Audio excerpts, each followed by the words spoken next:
March 14, 2024. Maplewood, Virginia. A residential security camera mounted behind a quiet suburban home records exactly 31 seconds. The footage shows an elderly white man sitting in a wheelchair on a stone patio. His name is Robert Callahan, 82 years old. His hair is thin and white. His body is fragile, but his eyes are alive. A black woman in navy blue medical scrubs walks out through the back door. She is Maya Lewis, 35 years old. She steps toward him. She bends down, places one hand gently on the armrest of his wheelchair, and kisses him on the lips. Not a quick peck, not a polite gesture, a real kiss. It lasts 4 seconds. Robert lifts his trembling hand and touches her cheek. For a moment, the world disappears. There is no patient, no caregiver, just two people who found love far too late. Maya straightens up, walks behind the wheelchair, grips the handles, and slowly pushes Robert back toward the house. At 6:35 p.m., they disappear from the camera's view. This is the last time Maya Lewis is ever seen alive. 11 days later, March 25, 2024, 6:47 a.m. An anonymous call reaches the Maplewood Police Department. A calm male voice, slightly distorted. Riverside Warehouse, Unit 4B. There's a body. The line goes dead. Police arrive minutes later. The warehouse has been abandoned for 3 years. Rusted doors, no cameras, no guards. They force open Unit 4B. In the back room, locked from the outside, they find Maya Lewis. Her hands are zip-tied behind her back. Deep ligature marks circle her neck. She is still wearing the same navy scrubs from the night she vanished. She had been dead for 11 days. While the entire city searched for her, she was already gone. Most people believe this was a random kidnapping. They are wrong. This story is not about chance. It is about $2.5 million, a rewritten will, and a family that decided a human life was worth less than an inheritance. The accident. September 12, 2021. Robert Callahan, 82 years old at the time, is driving home when a pickup truck slams into the side of his car at nearly 50 miles per hour. He survives, but his spine does not. Multiple vertebrae are shattered. Robert is left paralyzed from the waist down, permanently confined to a wheelchair. Robert has a family. Daniel Callahan, his son, 55. Laura Bennett, his daughter, 52. Evan Callahan, his grandson, 29. In the first month after the accident, they visit. In the second month, the visit's slow. By the third month, they almost stop completely. Daniel visits twice in the first year. Laura visits once. Evan doesn't visit at all. Robert spends his 80th birthday alone, staring at his phone, waiting for it to ring. It never does. Later, investigators find a journal entry dated November 2021. My family disappeared the moment I became a burden. I was only valuable when I could write checks. Enter Maya.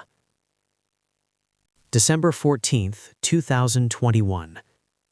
Robert Callahan hires a home health aide through a professional care agency. They send their best. Maya Lewis, 5-star reviews, trusted by dozens of families. Maya was born in Richmond, first in her family to attend college. She enrolled in nursing school, but life intervened. Her mother was diagnosed with stage 4 cancer. She dropped out to care for her. Her mother died 6 months later. Maya never returned to nursing school. Instead, she became a certified home health aide, choosing care over ambition. On her first day, Maya finds Robert sitting silently by the window, staring at nothing. He doesn't acknowledge her. He has given up on people. Maya doesn't force conversation.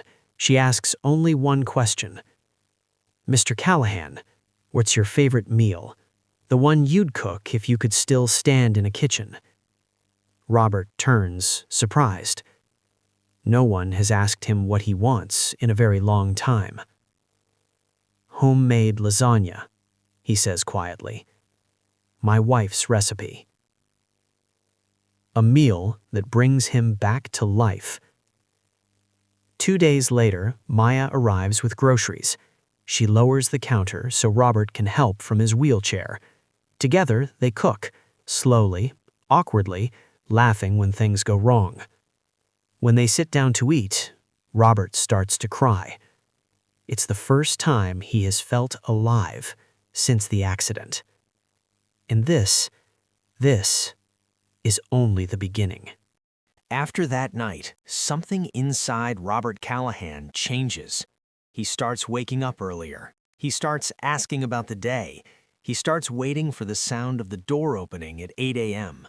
And every morning, Maya Lewis walks in with the same calm smile, never rushing him, never treating him like a task on a schedule. Over the next year, Maya does far more than her job requires. She learns that Robert loves jazz, especially Miles Davis. One afternoon, she brings her old record player and vinyl collection. They listen during physical therapy sessions, the trumpet echoing softly through the house. She discovers Robert once loved poetry. She tracks down his favorite book and begins reading to him every afternoon, her voice steady and warm. She takes him to parks, to quiet cafes, to places where people look at him, not his wheelchair. For the first time in years, strangers smile at Robert, and Robert smiles back. Why waste your time on me? One evening in June 2022, as the sun sets through the living room window, Robert breaks the silence. "Why do you waste your time with a broken old man?" Maya looks at him, confused. "You're not broken," she says. "You're just waiting for someone to remind you that you're still here." That sentence stays with him. That night, Robert realizes something that terrifies him. He is falling in love. He says nothing. He is 81. She is 33. It feels impossible, embarrassing, wrong, so he keeps it buried. The feelings grow. By early 2023, they have a routine that feels almost sacred. 8 a.m., breakfast together, therapy sessions, long conversations about books, life, regret, hope. Maya starts noticing how Robert looks at her when he thinks she isn't watching, the way his face lights up when she enters the room, the way his hand lingers when she helps him adjust his blanket. And slowly, quietly, Maya realizes the truth. She's falling in love too. She fights it, tells herself it's gratitude, attachment, loneliness, but it doesn't go away. The confession. September 8, 2023. Robert asks Maya to sit down. His voice shakes. "I'm in love with you," he says. "Not because you take care of me, but because of who you are. I know I'm 82. I know this is insane, but I couldn't die without telling you." Maya doesn't answer. She stands up, walks out, leaves the house without a word. That night, Robert doesn't sleep. He's sure he ruined everything. The answer. The next morning, Maya arrives as usual. She walks straight to Robert's wheelchair. She kneels in front of him. "I don't care that you're 82, she says. "I don't care what anyone thinks. I love you too." That day, they become a couple. They keep it secret. They both know his family would never understand. The family returns. January 18th, 2024. For the first time in 8 months, Robert's son, Daniel Callahan, shows up unannounced. Phone records later reveal something important. The week before this visit, Daniel had called his accountant asking about accessing his inheritance early. Daniel walks in and freezes. His father and Maya are sitting close together, holding hands, laughing. Not patient and caregiver. A couple. Daniel explodes. She's taking advantage of you. Robert's calm shatters. Where were you when I was alone? Maya was the only one who cared. Daniel storms out, slamming the door. That night, he calls his sister Laura and his son Evan. Emergency meeting. The confrontation. The next day, all three show up together. Dad, we're worried about Maya, Laura says. Robert doesn't flinch. There's nothing to worry about.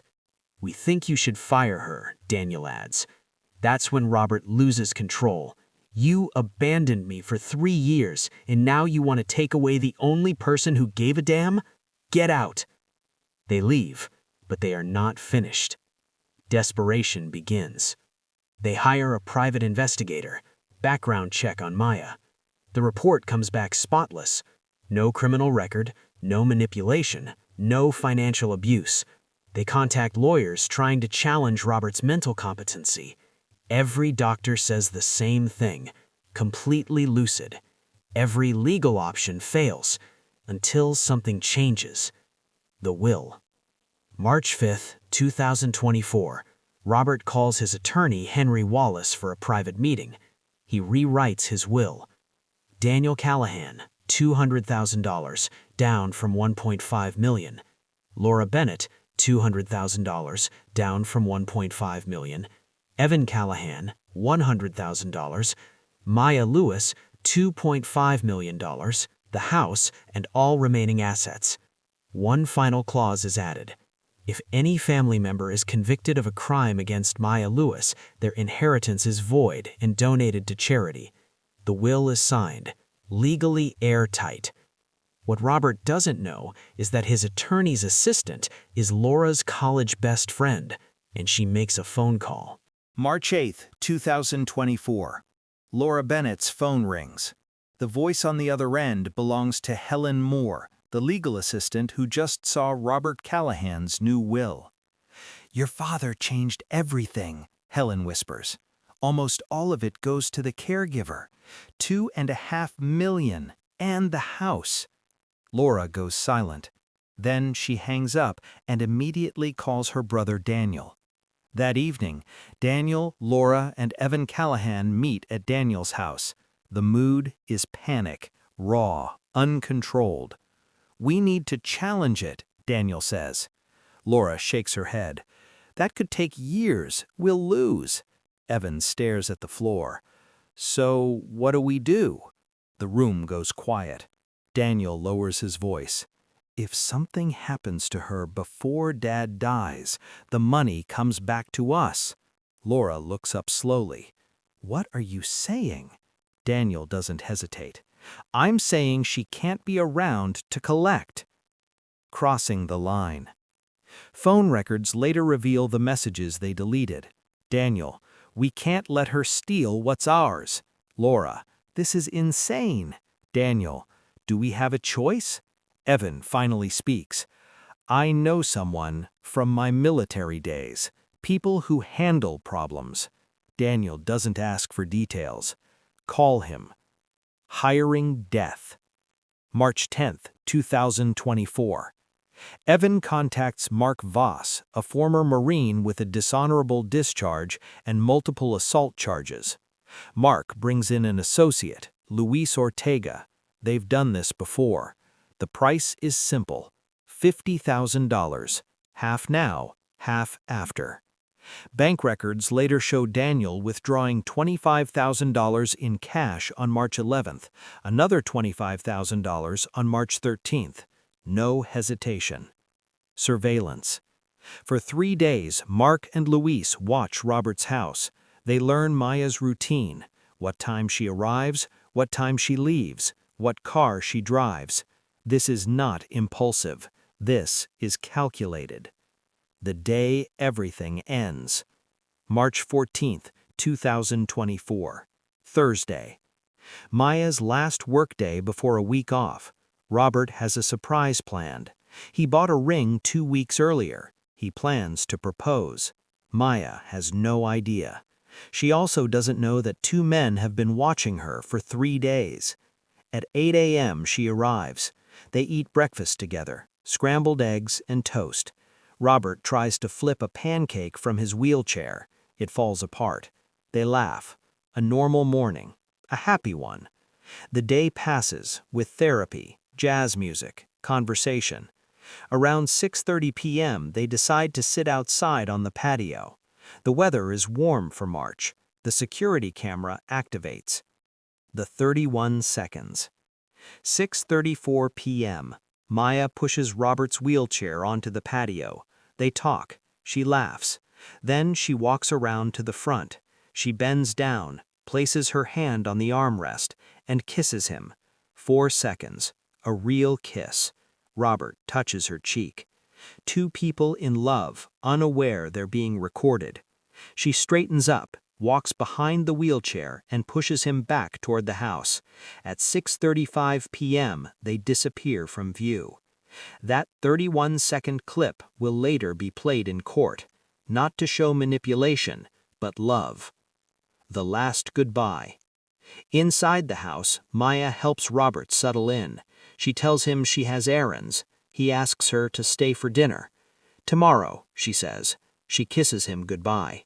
At 6:47 p.m., Maya walks out, gets in her green Honda, and drives away.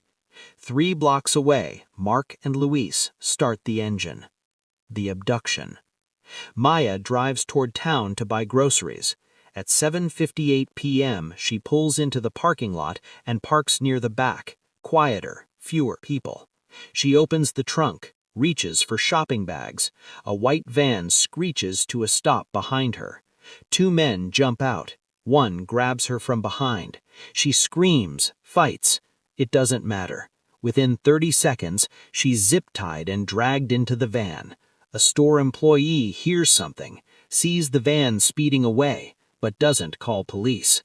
Maya's car sits there, trunk open, door open, purse on the ground. Police aren't called until 7:48 p.m. By then, Maya is already dead. The warehouse.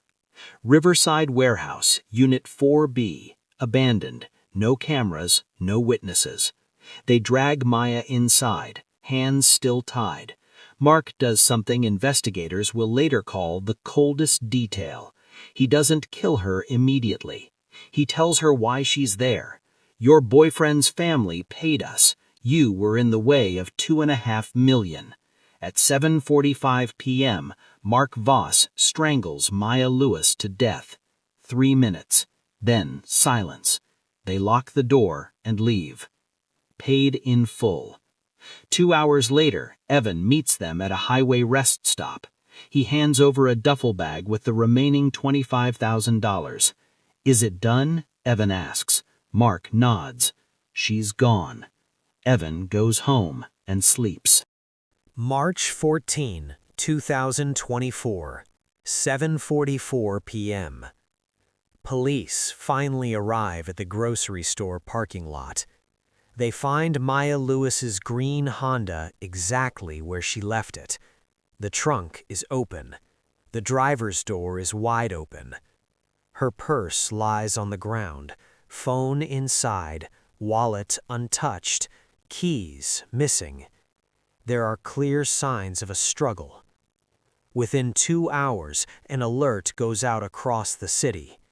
35-year-old woman abducted from a parking lot, suspected foul play. Robert learns the truth. At 9:30 p.m., detectives arrive at Robert Callahan's home. Robert is still sitting in his wheelchair, staring at the door. Maya never called. She never texted. When the detective speaks, Robert's face collapses. Her car was found abandoned, the officer says. There are signs she was taken. Robert tells them everything. The relationship, the secret, the family's anger, the rewritten will. Every word. The detectives listen closely. The family's alibis. The next morning, Daniel, Laura, and Evan Callahan are called in for questioning. All three deny involvement. Daniel claims he was home with his wife. Laura says she was at work until 8 p.m. Coworkers confirm it. Evan claims he was at a business dinner. He has receipts. Their alibis check out. Police have suspicion, but no proof. Days pass. A week. No ransom demand. No contact. No body. Maya has vanished. Robert stops eating, stops sleeping. He sits in his wheelchair, staring at the door she always walked through. Waiting. The call. March 25, 2024, 6:47 a.m. The anonymous call. Riverside Warehouse, Unit 4B. There's a body. Police arrive at 7:31 a.m. They force open the door. In the locked back room, they find Maya Lewis, dead for 11 days. The breakthrough. Crime scene investigators collect everything. DNA from the zip ties, fingerprints from the door. But the real break comes from paperwork. Property records show the warehouse belongs to Callahan Property Management, owned by Daniel Callahan. He has keys to every unit, including the one where Maya was murdered. That changes everything. Following the money. Detectives secure warrants. They pull phone records. March 10th, Evan calls Mark Voss, 8 minutes. March 11th, Daniel withdraws $25,000 cash. March 13th, another $25,000 cash. March 14th, 6:42 p.m. Evan texts Mark. Target leaving now. Green Honda. Plate CD 7283. That text is sent 7 minutes before Maya leaves Robert's house. Someone was watching. The van. Investigators trace a white van seen near the parking lot. Rental records show it was rented under a fake ID, but security footage captures Luis Ortega picking it up and returning it days later. Forensics find Maya's DNA inside. The final link? Mark and Luis served in the same military unit as Evan Callahan years earlier. Arrests.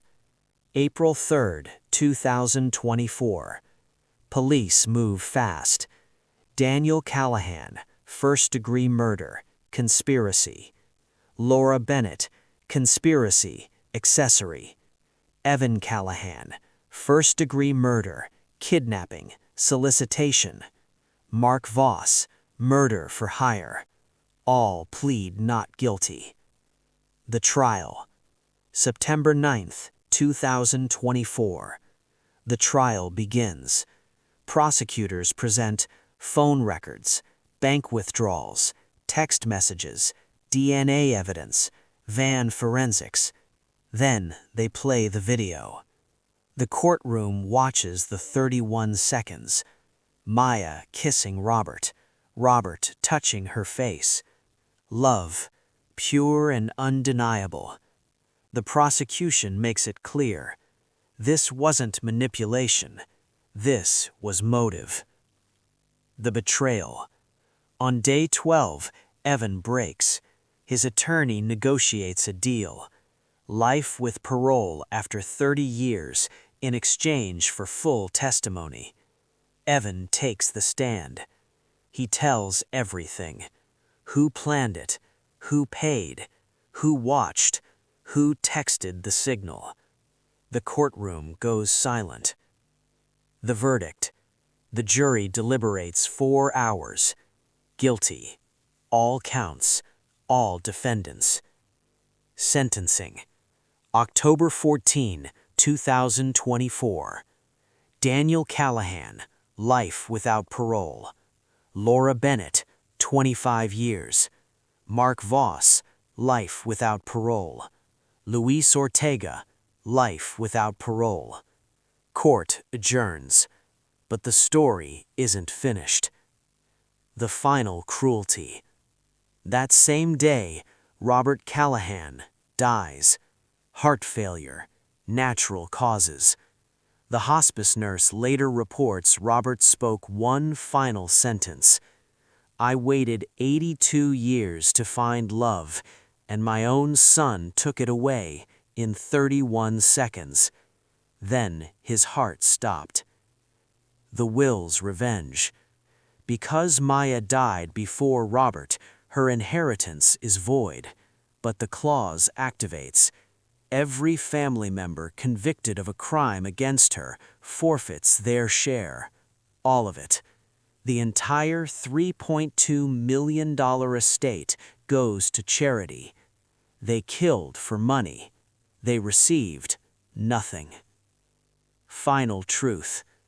During Mark Voss's interrogation, a detective asks, "Have families hired you to do this before?" Mark smiles. "You'd be surprised how often inheritance kills." The line is cut from the record. The case closes, but the question remains. Maya's last moment. March 14th, 2024, 6:34 p.m. Maya Lewis kisses the man she loves. 3 blocks away, killers wait. She has 24 minutes of freedom left. She doesn't know it. She deserved better. So did Robert.